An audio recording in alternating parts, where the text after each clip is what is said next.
And now we must turn to the issue of gun violence in America today, because the latest mass shootings in Aurora, Colorado, and Newtown, Connecticut leave us all, liberal and conservative, Republican and Democrat, appalled and disgusted at the carnage.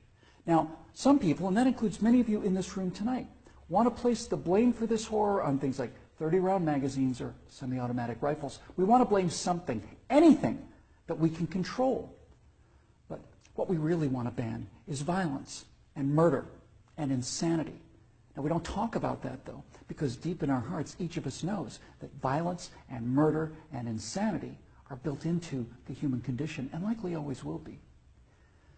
You know, there are two kinds of animals in this world, predators and prey. No one watches a leopard chase down a gazelle and denies that the gazelle has a right to use its hooves and horns to protect itself from the predator. But there are people in this room tonight and all across the country who would deny that same right to self-defense to other human beings.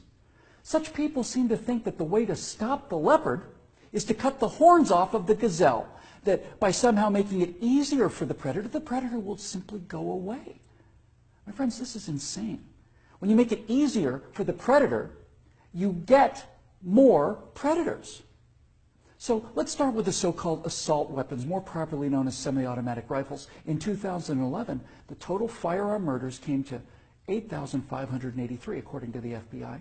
Now, during that time, the total murders committed by rifles, all rifles, not just semi-automatic rifles, were 323. That's 3% of all murders. Hammers and clubs kill half again as many people as rifles. Hands and feet murder twice as many. And knives kill 5 times more Americans than all rifles combined. Preventable medical errors kill about 98,000 people per year. Medical malpractice kills more than 12 times as many people as are murdered in the U.S. each year. That's more than 300 times the number killed by all rifles, not just the so-called assault rifles. And yet, no one talks about limits on hammers or knives or doctors or hospitals. No one does that because the good we perceive from hammers and knives and doctors far outweigh their perceived harm. And yet, studies show that firearms prevent anywhere from 800,000 to over 2 million violent crimes every year. The lowest estimate means that 100 times more violent crimes were prevented with firearms than the total murders committed with firearms. That's 100 times as many. Now, in October of 2007, Amanda Collins was walking to her car after a night class at the University of Nevada at Reno. Amanda had a concealed carry permit for her 9mm Glock that she carried for self-defense. Unfortunately for Amanda, UNR is, like most college campuses, a gun-free zone. So, like the law-abiding citizen that she is, she did not have her gun with her in this gun-free zone when she was attacked by James Bila. Bila raped her on the UNR campus less than 300 yards from the campus police office. He then walked away, and a few months later, this human predator went on to murder 19-year-old Breonna Dennison. Amanda Collins went on to say, quote, "I know, having been the first victim, that Breonna Dennison would still be alive had I been able to defend myself that night," unquote. Therefore, I am directing the virtual Attorney General to aggressively challenge any gun control laws that violate Amanda Collins' right not to be raped and Breonna Dennison's right not to be murdered. You're not forced to abandon your First Amendment right when you enter Chicago or New York, or your Fifth Amendment rights when you walk onto a college campus. As virtual president, I will veto on the spot without hesitation, but with a great deal of pleasure, any and all attempts to destroy any of the Bill of Rights, of the Constitution of the United States of America. Because when it's all said and done, the Second Amendment to the Constitution is not there to protect us against criminals, and the people calling for gun control know this. That's why they want gun control instead of crime control. That's why they want laws that, at the stroke of a pen, turn law-abiding citizens into criminals.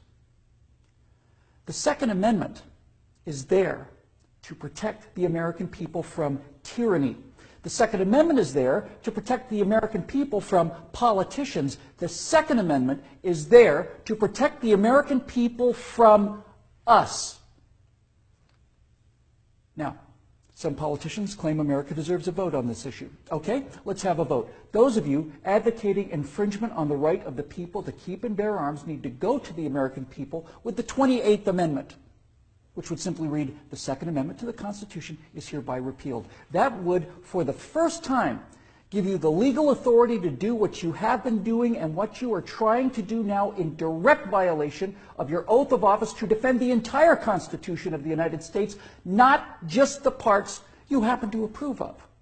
So go ahead, go to the American people and tell them that ultimate power is no longer to be vested in the people who can't be trusted with that power according to you. Tell them only the government can have that power now. You go out there and try to convince the people of the 38 states that you're going to need to get that amendment passed to agree with your opinion of them versus their opinion of you.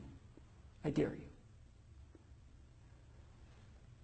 12 million unarmed men, women, and children were unable to resist being murdered by their own National Socialist government in Germany. Perhaps 50 million unarmed men, women, and children were murdered by their own Union of Soviet Socialist Republics. 50 million Chinese murdered by their own government under Mao, who also disarmed his people. And in Cuba, and in Vietnam, and in the killing fields of Cambodia. Now you say that can't happen here? You say we're protected? By what? By the Constitution that you're in the process of destroying? You are in violation of your oaths of office by so much as introducing this legislation, let alone passing it. My fellow Americans, the previous inhabitants of this chamber watched as 100 million people were murdered after being disarmed by their own governments. Every single one of those men, women, and children were as real and precious and irreplaceable as the children at Newtown. And I tell you here and now that I will be damned if I will let that happen to the American people.